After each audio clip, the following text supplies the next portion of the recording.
Міне бұл күні бізде облыста 5 мектеп жаңадан беріліп жатыр. Жалпы 15 білім нысаны салынса, соның 5-еуі жаңа мектеп. Бүгінгі салтанатты жиналыста тұрғанымыз мына Жамбыл ауданындағы бірлесіп еңбек ауылында көптен күткен орын тапшылығы бар мектебіміздің орнына жаңа мектеп бой көтеріп, балаларымыз жаңа мектепке кіріп отыр.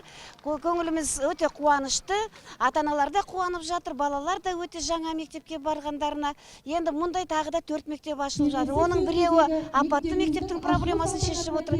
Қалған мына жаңа айтқан 4 мектебіміз, біреуі 3 ауысымды мектепте, 3-еуі орын тапшылығы бар мектептің проблемасын шешіп жатыр. Бұдан да басқа құрылыстар жүргізіліп жатыр. Бізде жыл сайын оқушылардың саны артып келатыр. Осыдан 2 жыл бұрын 207 мың бала болса, былтырғы жылы өткен оқу жылын 222 мың бала бітірді. Енді 227 мың бала мектеп есігін ашып отыр деп отырмыз. Соның ішінде 27 мыңы алғаш рет мектеп табалдырығын аттап отыр. Бұл біз ойлаймыз, елдің арасындағы демографиялық өсім, жаңағы миграцияның көші-қонның нәтижесінде балалардың саны асып отыр.